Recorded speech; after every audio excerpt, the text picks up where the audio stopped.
Hello, I Vinod Yadav welcome you all again on my YouTube channel V N chemistry. जैसे कि आप सबको पता है कि मैंने आप लोगों के साथ पिछले लेक्चर में जो सेकंड चैप्टर 9th क्लास का केमिस्ट्री में क्या नाम है उसका मैंने लिखा भी हुआ है, is matter around us pure class 9th। इसकी मैंने आपके साथ लास्ट टाइम एनसीईआरटी के इन टेक्स्ट क्वेश्चन डिस्कस किए थे। होपफुली आपको समझ में आ गए होंगे। आज के इस लेक्चर में मैं आपके साथ डिस्कस करूंगा एनसीईआरटी की एक्सरसाइज के क्वेश्चंस विद आंसर्स। ओके, लिखा भी हुआ है class 9 this chapter name NCERT exercise question answers. तो बेहद आसान क्वेश्चन आंसर्स है। अगर आपने थ्योरी के लेक्चर्स ढंग से सुने होंगे, नहीं भी सुने तो कोई बात नहीं, पढ़े तो होंगे ही। ठीक है, तो देखो जो पहला क्वेश्चन है वो लास्ट टॉपिक में से ले लिया इसने, और आखिरी टॉपिक कौन सा था चैप्टर का? सेपरेशन टेक्निक्स, कि मिक्सचर के जो कंपोनेंट्स थे हम उन्हें किस किस मेथड से अलग कर सकते हैं। ठीक है, तो वहां पे उन टेक्निक्स के नाम बताने, ध्यान से जो दे रखा आपको प्रोसीजर उसको ध्यान से सुनना आपने। तो पहला जो मिक्सचर ले रखा है नंबर 1 के ऊपर क्या ले रखा है? सोडियम क्लोराइड फ्रॉम वाटर, पानी में नमक घोल रखा है। तो नमक सोल्यूबल तो है लेकिन केमिकल बॉन्ड नहीं बनाता, इसलिए मिक्सचर है, वो सीधी बात है। तो आप घर पे भी करके देख सकते हो, चीज सॉल्यूशन बनाइए और उसे गर्म करने के लिए रख दीजिए। जैसी बॉइलिंग टेम्परेचर आएगा पानी का, तो पानी का एवोपरेशन स्टार्ट हो जाना है स्पीड से, आपका पानी पूरा उड़ जाएगा। और जो आपका नमक घुला हुआ है ये नॉन वॉलेटाइल है, ये इसके वेपर्स नहीं बनने वाले हैं। ठीक है, तो पानी उड़ के अलग हो गया ना, पीछे नमक रह जाएगा। तो इसका सिंपल आंसर आपने क्या लिख के आना है? You just right this evaporation, क्या या बाय एवापोरेशन, बाय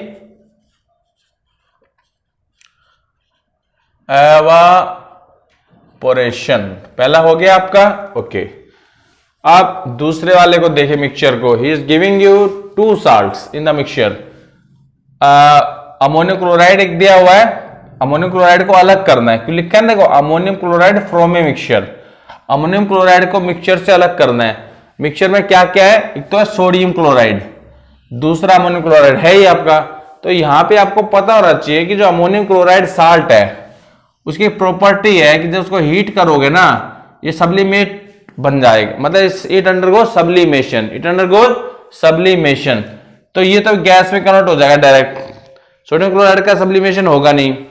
तो गैस के रूप में ऊपर जाके जो कॉनिकल फ्लास्क आपने लगाया है, ना भी लगाए मान लो आपको इसको कलेक्ट करना है तो कॉनिकल फ्लास्क लगा देंगे, जैसे कि मैंने आपको डिटेल में एक्सपेरिमेंट में बताया भी था। एज ए सब्लिमेट इकट्ठा हो जाएगा उसके ऊपर। तो इससे तो अलग हो ही गया, तो इसका आंसर क्या लिखोगे? By sublimation. क्या लिखोगे? By sublimation. ठीक है, अगला देखो क्या दे रहा है वो। He is saying how will you separate small pieces of metals in the engine oil of a car. Car में जो इंजन ऑयल आप डालने वाले हैं उसमें गलती से मेटल्स के कुछ पीस पड़ गए हैं, उन्हें आप कैसे अलग करेंगे? तो बहुत आसान है, कम है 2-4 ही पीस पड़े हैं तो आप हाथ से उठा सकते हैं, लेकिन ज्यादा पीस है तो इसका करें फिल्ट्रेशन। क्या करेंगे? बाय फिल्ट्रेशन, छान लेंगे उसको हम लोग, तेल नीचे निकल जाएगा, छलनी में ऊपर क्या रह जाएगा? मेटल्स के पीस रह जाएंगे, तो हो गए अलग आपके। ठीक है, अगला देखो क्या दे रहा है 4th नंबर के ऊपर। Is giving you different pigments from an extract of flower petals. Flower petals क्या होते हैं? वो जो फ्लावर का जो कलरफुल पार्ट होता है, it is known as flower petals. Biology में पढ़ा होगा आप लोगों ने।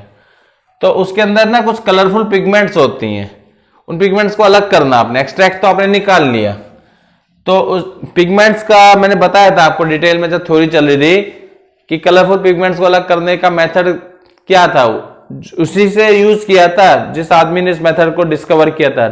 स्वेट बॉटनिस्ट थे वो। कौन सा मेथड डिस्कवर किया था? क्रोमेटोग्राफी। तो इसका आंसर क्या लिखोगे आप लोग? By chromatography.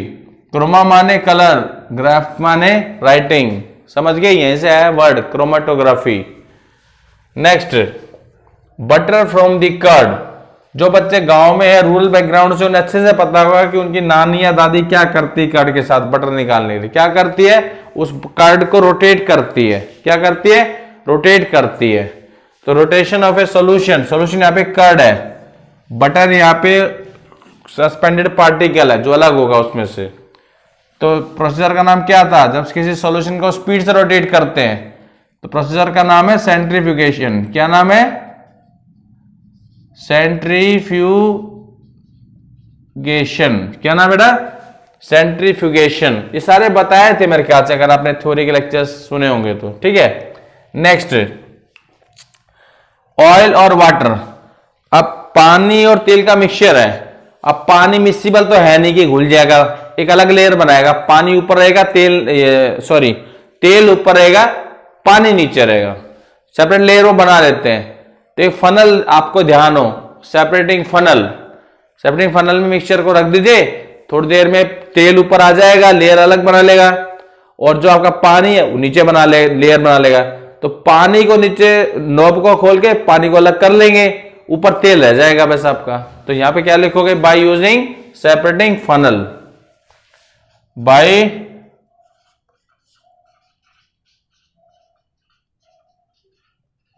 Separating funnel. ठीक है, नेक्स्ट बहुत ही आसान है। सबके घरों में चाय बनती है, फिर आपकी मम्मी या जो भी बनाते हैं, आप भी बनाते होंगे। तो चाय की पत्तियां, उन्हें अलग कैसे करते हैं हम लोग चाय में से? बाय छलनी यूज करते हो ना, सीधा लिख दोगे बाय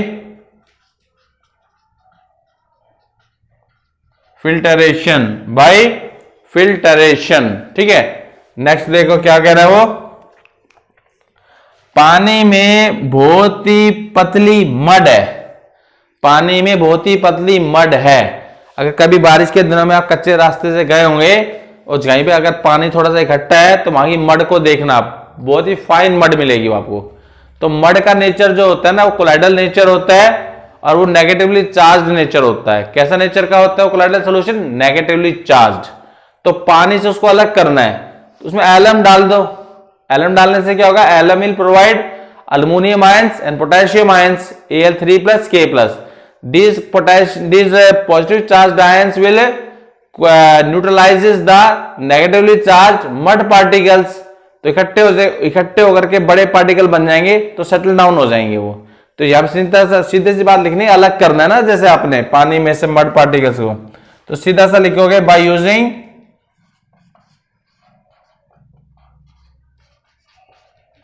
एलम। इसका यूज और बताता हूं आपको। अगर आपको चोट लग जाती है, छोटी मोटी कट लग जाता है, खून निकल रहा है, तो एलम लगा लीजिएगा आप। उससे क्या होगा? खून रुक जाएगा एकदम से। खून बाहर तो आएगा पर इकट्ठा होकर जम जाएगा। क्यों? क्योंकि उसका भी यही केस है। जो ब्लड में जो पार्टिकल्स है, haemoglobin pigment, it is A negatively charge colloidal range particle, और एलम में positively charge aluminium ion, potassium ions है, उनको रगड़ने से न्यूट्रलाइज कर देगा हीमोग्लोबिन को, जिससे हीमोग्लोबिन पार्टिकल इकट्ठे होके बाहर एक लेयर सी बना लेंगे ताकि और खून बाहर ना आए। ठीक है, ओके, इसको याद रखिएगा जो मैंने अभी बताया आपको। 9th मैंने यहां लिख दिया है, 10 दे रखे इन्होंने। अगला है आयरन पिंस फ्रॉम सैंड। 2-4 हो तो कोई बड़ी बात नहीं है, ऊपर दिख भी जाएंगी तो हाथ से निकाल सकते हैं, पर अगर ज्यादा पिंस पड़ी है सैंड में तो हाथ का इस्तेमाल नहीं करेंगे, यहां पे मैग्नेट का इस्तेमाल करेंगे। तो सीधा लिखो बाय मैग्नेट, बाय मैग्नेट। क्योंकि मैग्नेट क्या करेगा? आयरन की पिंस को अट्रैक्ट कर लेगा अपने पास, सैंड को तो करेगा नहीं। ओके, और लास्ट है, छोटी क्लास में पढ़ा भी होगा, गांव वाले बच्चे जानते भी होंगे जो गांव में रहते हैं, wheat grains from husk. Wheat grains को आपने हस्क से अलग करना है। अब हस्क बहुत हल्का होता है, व्हीट ग्रेन भारी होता है। अगर हवा के पंखा चला के हवा प्रोवाइड करोगे, ऊपर से उसको डालोगे इस मिक्सचर को, तो क्या होगा? हस्क उड़ जाएगा, ग्रेन नीचे गिर जाएगा। तो यहां पे सीधा सा लिखो by blowing air, by blowing air. तो ये आपको मैंने 10-11 कुछ मिक्सचर्स बताए हैं, डिफरेंट मेथड्स बताए हैं, जिसकी मदद से हम इनके अलग इनके डिफरेंट कंपोनेंट्स को सेपरेट कर सकते हैं। इन सबकी डिटेल्स मैंने आपको जो सेपरेशन मेथड के जो 3 लेक्चर मैंने आपको दिए थे वहां पे सब दे रखा है। यहां पे हालांकि कुछ कमी रह गई है, 10 के अलावा और भी कुछ बन सकते थे, जैसे इसने सिंपल डिस्टिलेशन के एग्जांपल नहीं दिए। सिंपल डिस्टिलेशन में मैंने किस तरह के एग्जांपल आपको बताए थे, वहां बताए थे उन लिक्विड्स को सेपरेट करते हैं जिनका बॉइलिंग पॉइंट का डिफरेंस 40 केल्विन से ज्यादा हो या 25 केल्विन से ज्यादा आप बोल सकते हैं, ठीक है। अगर लिक्विड्स के बॉइलिंग पॉइंट का डिफरेंस 25 केल्विन से कम होगा तो कौन सा डिस्टिलेशन यूज करते थे हम लोग, फ्रैक्शनल डिस्टिलेशन, ठीक है। तो ये हमारा पहला क्वेश्चन हो गया एनसीईआरटी के एक्सरसाइज का, होपफुली आपको समझ में आ गया होगा, ठीक है जी। ये आपका सेकंड क्वेश्चन उसने दिया हुआ एनसीईआरटी एक्सरसाइज की बुक में। He just wants you to write the steps you would use to make tea. चाय सबके घरों में बनती है, सबने अपनी मम्मी को या किसी और को देखा होगा चाय कैसे बनाती हैं, तो क्या क्या उसमें डालती हैं। वो जो चीजें डाल रही है ना उनकी बजाय उनको यूज करो, पर ब्रैकेट में उनमें उसकी बजाय कुछ टर्म्स यूज करनी है आपने। Solution, solvent, solute, dissolve, soluble, insoluble, filtrate, residue, इस तरह का तरीका हमने यूज करना है। आप सबको पता है चाय कैसे बनती है, प्रोसीजर में लिखने वाला हूं यहां पे बस, ठीक है। देखो क्या इसका आंसर आप कैसे लिखेंगे, बॉयल सम वाटर। अब चाय में जो पानी का हम लोग यूज करेंगे it will act as solvent, तो यहां ब्रैकेट में solvent. Boil some water in a kettle, किटली जिसको हम लोग बोलते हैं, ठीक है। ओके, नाउ उसके बाद क्या करोगे, जब पानी बॉयल होना शुरू हो जाएगा then now add tea leaves, and ginger भी डाल दो, अदरक जो डालते हैं हम लोग, ठीक है, ginger, to the what solvent आप यूज कर सकते हैं, सॉल्वेंट शब्द, सॉल्वेंट। अच्छा एक बात और ध्यान रखो, जो लीव्स और जिंजर हैं ये सॉल्यूट का काम कर रहे हैं। किसका काम कर रहे हैं यार, लिख दो, सॉरी सॉल्यूट लिख दो यहां पे, solute in the solvent, okay. अब यहां पे क्या होगा देखो, लीव्स, जो टी लीव्स के अंदर कैफीन होता है, क्या होता है, कैफीन। कैफीन जो होता है सॉल्यूबल होता है। नाउ यहां लिखना आप लोग, टी लीव्स लिखा आपने, caffeine of tea leaves and ginger का जो एक्सट्रैक्ट होगा जो चाय को टेस्ट देगा, and extract from ginger are water soluble, ये पानी में सॉल्यूबल होंगे आपके लिए। पेन चेंज करता हूं, they are water soluble. No but leaves and ginger remain insoluble,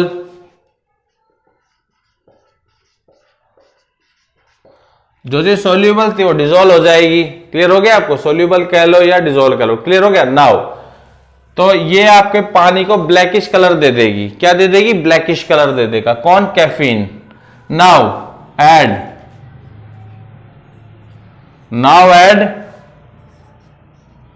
milk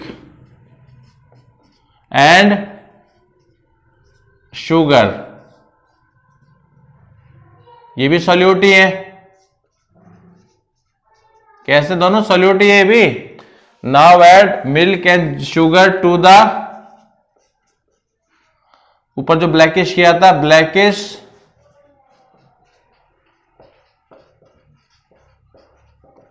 solution, okay.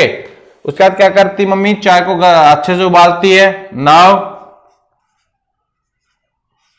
Boil the whole mixture, जब तक ये उबाल नहीं आ जाता, 2-3 उबाल, तब तक उसे गर्म करते हैं, बॉईल करते हैं हम लोग, ठीक है। नाउ फिर tea is ready. Now tea is ready. फिर क्या करते हैं, छानते हैं ना। Now pass the tea from a sieve, छलनी जिसको कहते हैं। सीव का इस्तेमाल क्यों किया, क्योंकि देखो जो सोल्यूट हमने डाले थे उसमें कुछ सोल्यूट ऐसे थे जो सोल्यूबल नहीं थे, दो ही थे मेन, तो टी लीव्स थे और एक्सट्रैक्ट ऑफ जिंजर थे। ये सोल्यूबल नहीं थे, इन्हें सेपरेट भी तो करना है टी से, okay, comma, so that insoluble tea leaves and ginger gets separated as residue। तो ये आंसर आपको लिख के आना। सिंपल सा आपको चाय बनाने के तरीके को एक्सप्लेन करना है, लेकिन जहां पे भी आपको लगता है कि सॉल्वेंट शब्द का इस्तेमाल हो रहा है, सॉल्यूशन शब्द का इस्तेमाल हो रहा है और रेजिड्यू शब्द का इस्तेमाल हो रहा है, इनसॉल्युबल शब्द का इस्तेमाल हो रहा है, उन्हें आपको यूज करना है।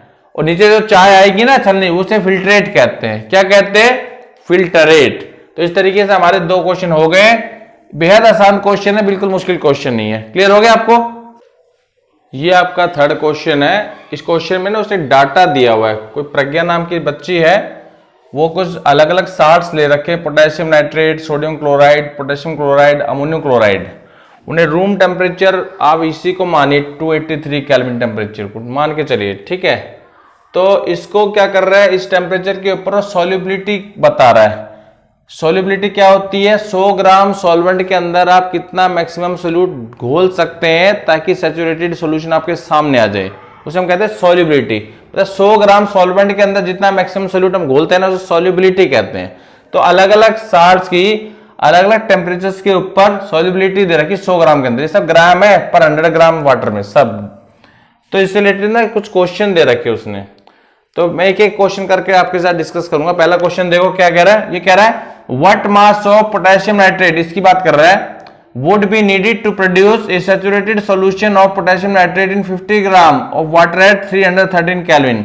तो 313 केल्विन में देखो 100 ग्राम पानी में 62 ग्राम है, तो सीधा सा आंसर इसका ये करके आना बस आपने, if 100 gram water needs potassium nitrate, कितना चाहिए 62 ग्राम। तो 50 ग्राम में निकालना है आपको, तो 62 अपॉन 100 मल्टीप्लाई 50, तो आंसर 31 ग्राम आ जाएगा भाई आपका। 52 जा 2 1 जा 31 आ गया कि नहीं पहले का आंसर। ध्यान से देख लो इसको एक बारी, सॉल्युबिलिटी कितनी होगी 50 है उसमें ग्राम पानी में 31 ग्राम हो गई, ठीक है। ये आपका सेकंड क्वेश्चन है डाटा से, क्या कह रहा है वो देखो, Pragya makes a saturated solution of potassium chloride. इसका मतलब यहां पे बात शुरू होनी है अभी, in water at 353 kelvin temperature. तो 353 की बात है, तो इसकी बात कर रहा है इस डाटा की, ठीक है। और फिर कह रहा है कि सॉल्यूशन को ना बनाने के बाद उसने ऐसी छोड़ दिया, रूम टेम्परेचर तक आने दिया।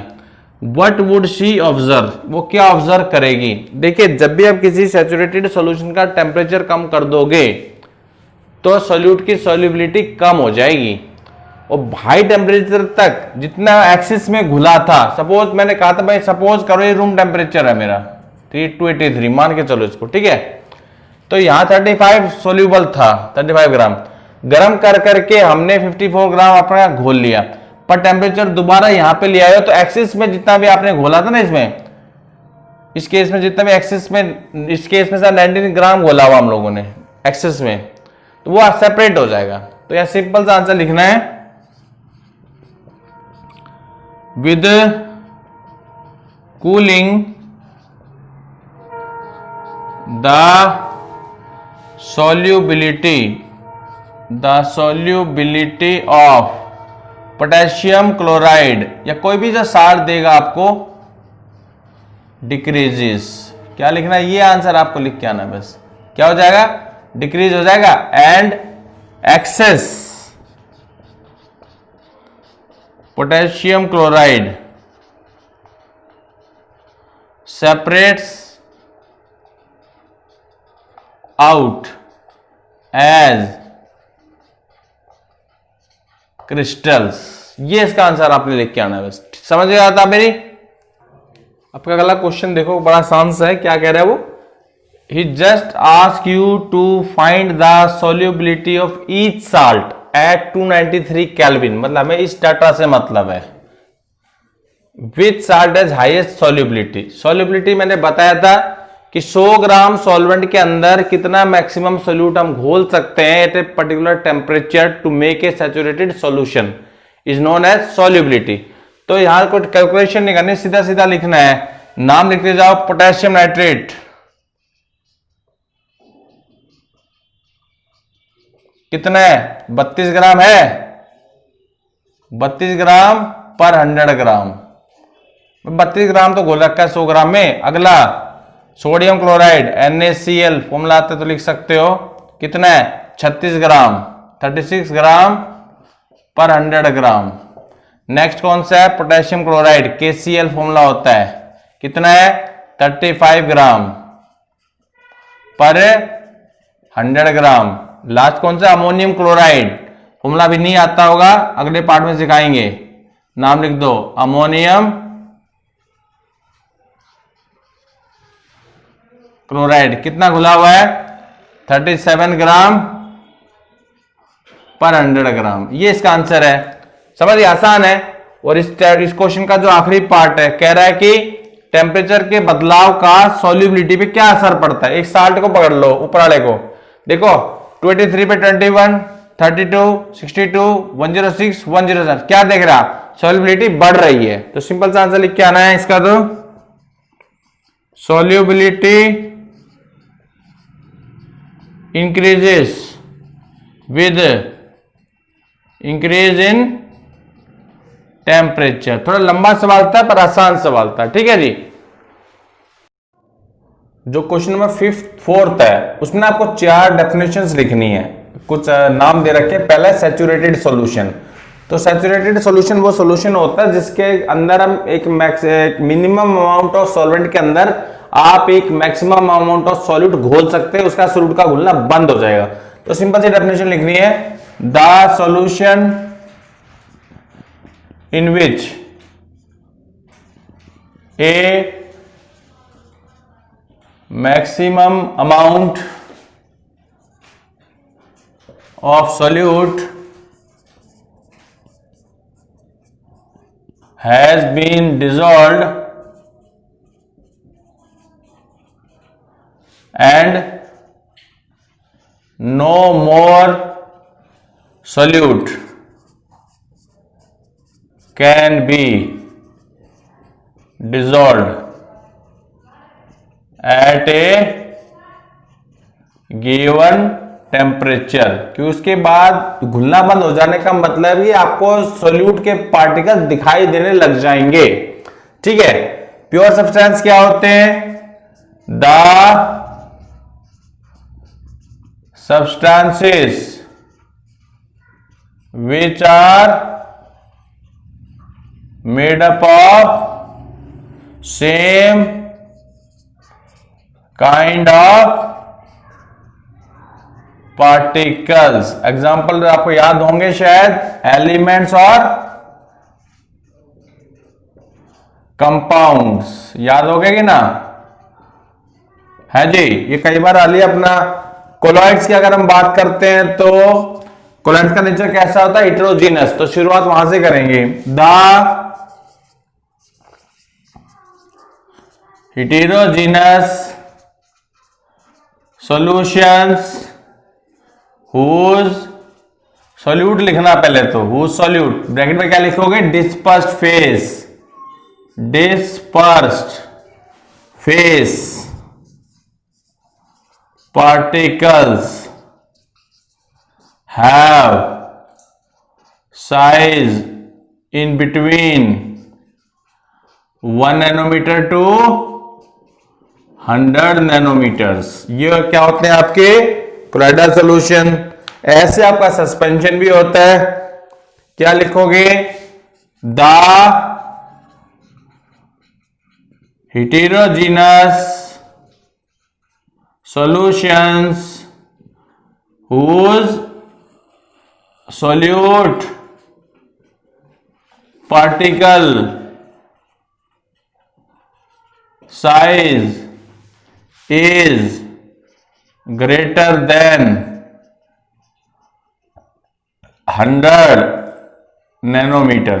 एग्जाम्पल दे के आ सकते हो, कोलाइड का एग्जाम्पल क्या दे के आओगे, स्टार्च सॉल्यूशन। कौन सा सॉल्यूशन याद रखना है, स्टार्च सॉल्यूशन। सस्पेंशन का एग्जाम्पल क्या दे के आओगे आप, एग्जाम्पल देना है वाटर प्लस सैंड। तो ये छोटी छोटी डेफिनेशंस थी जो मैंने आपको अच्छे से समझाई थी, जो हमारी थ्योरी चल रही थी। ठीक है जी। अब आपका नेक्स्ट क्वेश्चन देखो, क्वेश्चन नंबर 5 क्या कह रहा है, He has provided you some substances like soda water, wood, soil, air, vinegar, filtered tea. आपने इन्हें क्लासिफाई करना है होमोजीनस और हिट्रोजीनस के अंदर।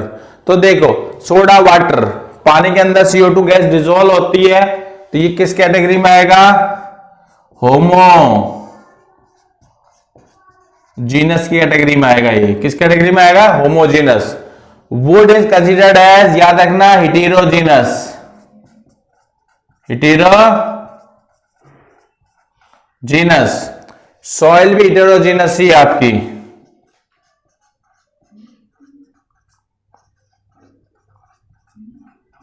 ओके, एयर होमोजीनस मिक्सचर है। कैसा है, होमोजीनस मिक्सचर है। विनेगर आपका एक होमोजीनस मिक्सचर ही है, इसमें एसिटिक एसिड होती है, 25% एसिटिक एसिड सॉल्यूशन इज ना, इज नोन एज विनेगर। ये होमोजीनस कैटेगरी में आएगा, homogeneous.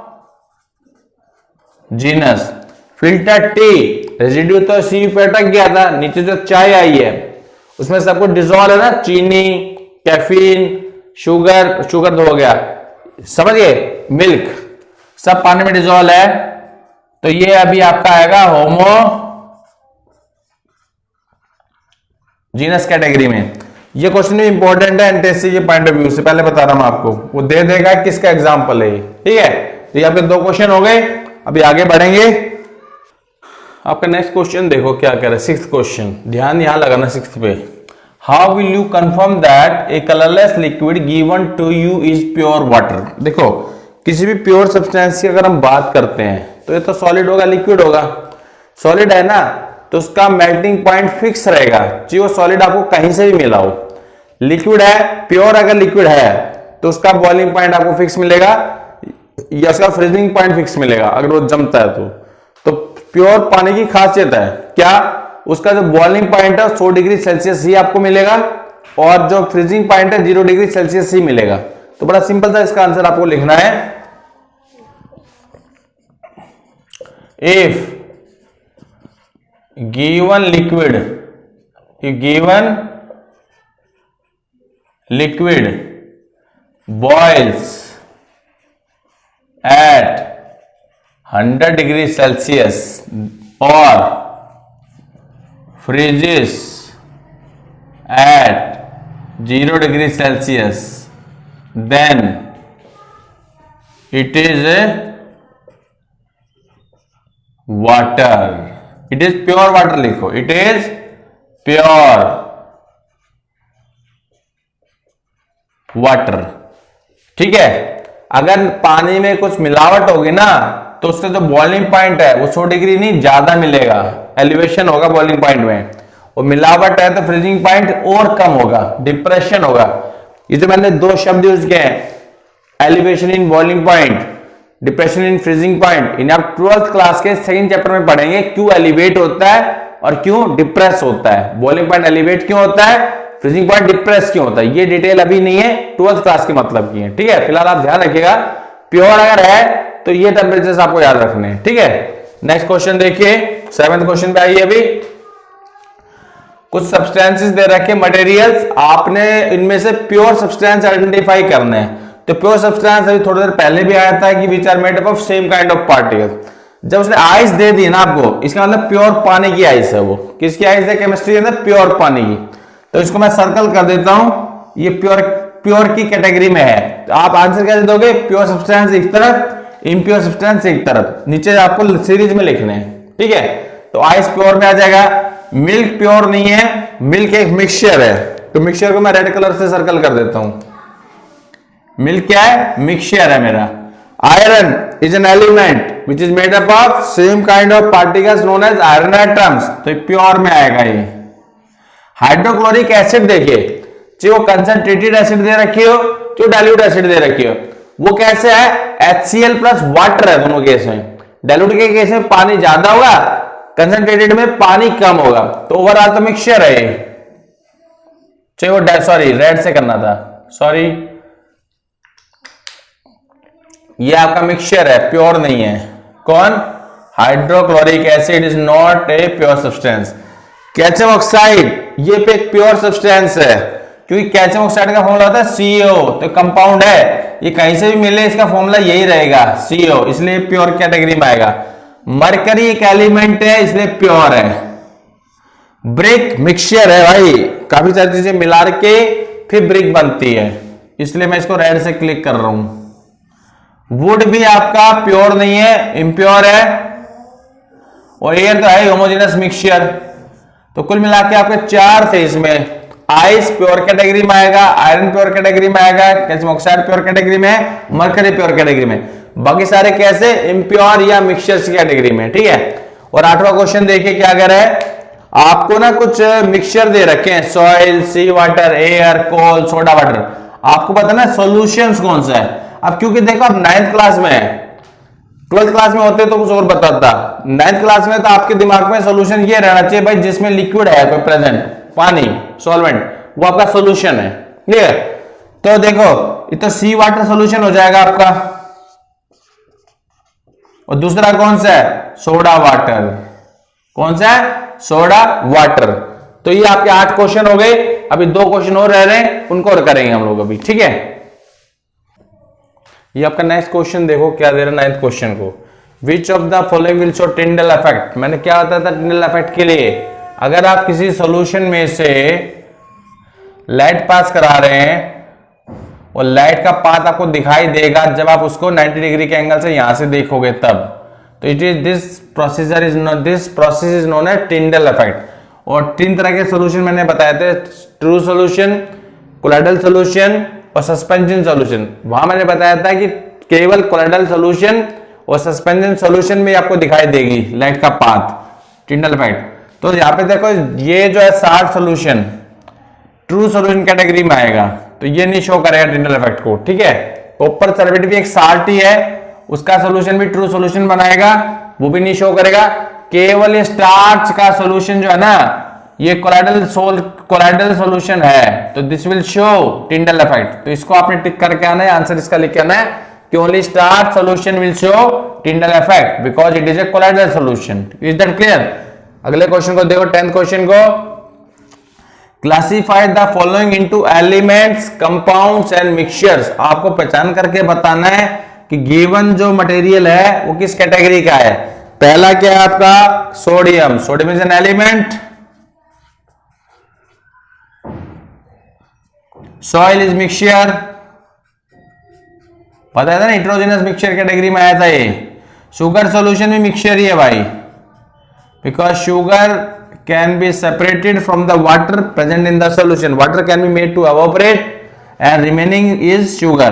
Silver is an element. Soap, देखिए सोप को मैं कंपाउंड कहूंगा क्योंकि जब 12th क्लास में आप जाएंगे तो सोप की डेफिनेशन बताई जाएगी आपको कि भाई दीज आर द सोडियम और potassium salts of long chain fatty acids, तो मैं इसको कैटेगरी में डालूंगा कंपाउंड्स की कैटेगरी में, क्योंकि साल्ट्स हैं ये, ठीक है।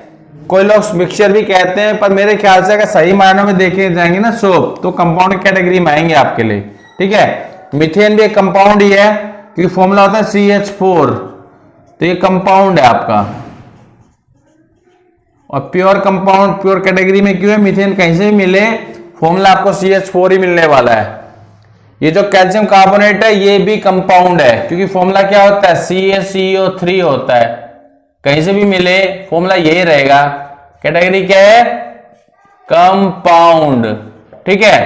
टिन एलिमेंट है भाई एक, SN होता है सिंबल टिन का, S कैपिटल N छोटा। सिलिकॉन भी एलिमेंट है, सिंबल होता है SI। कोल मिक्सचर कैटेगरी में आएगा। दो coal is made up of carbon, but inside the coal carbon के अलावा और भी कुछ मिल सकती गंदगियां इसके अंदर, इसलिए मैं इसको मिक्सचर की कैटेगरी में डालूंगा, ठीक है। एयर तो है ही मिक्सचर। जो CO2 गैस है वो आपका किस कैटेगरी में आएगा, फॉर्मूला मैंने लिख दिया, कंपाउंड। और लास्ट है ब्लड, ब्लड भी मिक्सचर है। क्यों भाई, ब्लड लिक्विड है तो पानी होगा उसमें।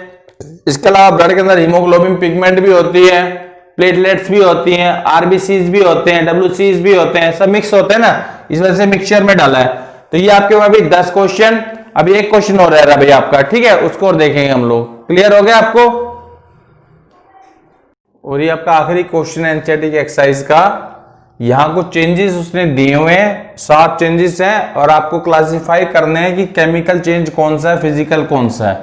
तो देखो, ग्रोथ ऑफ प्लांट, जब प्लांट का ग्रोथ होता है तो क्या आता है, प्लांट के अंदर कुछ बायोकेमिकल रिएक्शंस होते हैं, और वैसे भी ग्रो के हुए प्लांट को आप छोटा नहीं कर सकते हैं, चेंज को रिवर्सिबल नहीं है, इसलिए ये आएगा केमिकल चेंज के अंदर। क्या है, केमिकल चेंज। आयरन की रस्टिंग, आयरन की रस्टिंग में क्या होता है, आयरन के ऊपर एक लेयर बनती है रस्ट की, समझिए, आयरन का तो खा जाता है रस्ट, ये भी केमिकल चेंज कैटेगरी में आएगा आपका। हाँ, तीसरा जो है ना, ये फिजिकल चेंज है आपका। किस कैटेगरी का है, फिजिकल चेंज। क्यों कह रहा हूं, क्योंकि आप सैंड के अंदर ये मिला रहे हैं आयरन की फिलिंग्स, सैंड के साथ कोई रिएक्शन नहीं हो रहा है, फिजिकली मिक्स हो रहे हैं, इस वजह से क्या है आपका फिजिकल चेंज। कौन सी कैटेगरी का है, physical change. Cooking of food, raw food से कुक्ड फूड के पूरा सब कुछ बदल जाता है केमिकली, इसलिए ये भी कैसा चेंज है, chemical change. Because the taste as well as the texture of the raw food has been changed during cooking, so it is a chemical change. Digestion of food भी केमिकल चेंज है भाई, क्योंकि biochemical reaction एक तरह से ये, ठीक है। हाँ, जो फ्रीजिंग ऑफ वाटर है, पानी से बर्फ बनना, ये फिजिकल चेंज है। क्यों, क्योंकि जब बर्फ का दोबारा से रूम टेम्परेचर पे लाओगे तो दोबारा से पानी बन जाएगा, और वैसे भी पानी के अंदर होता ही है पानी, बर्फ के अंदर भी पानी है जो सॉलिड फॉर्म में है। अब बर्निंग ऑफ कैंडल, ये भी केमिकल चेंज है। बर्निंग कोई भी हो, केमिकल चेंज की कैटेगरी में आपकी आ जाएगी। तो ये आपके कुल 11 क्वेश्चंस थे जो चैप्टर के एनसीईआरटी की एक्सरसाइज में आपको दे रखे थे। मैंने सभी क्वेश्चंस के आंसर आपको अच्छे से समझा दिए हैं, ठीक है। अगर आपको लेक्चर अच्छा लगा हो, इसे लाइक कीजिएगा, शेयर कीजिएगा, और जो पहली बार जुड़े हैं please subscribe my channel VN chemistry. और नेक्स्ट लेक्चर के अंदर भी मैं कुछ क्वेश्चन आंसर से डिस्कस करूंगा, वो एनसीईआरटी से हटके थोड़े से इसके लेवल के ही है एनसीईआरटी की, उसकी हेडिंग होगी NCERT exemplar problems related to the same chapter, is matter around us pure. तो मैं दोबारा आपको थैंक्स बोलूंगा लेक्चर को सुनने के लिए। मैं फिर से रिक्वेस्ट करूंगा आप सबसे, जो पहली बार जुड़े हैं please subscribe my channel VN chemistry. Thank you very much.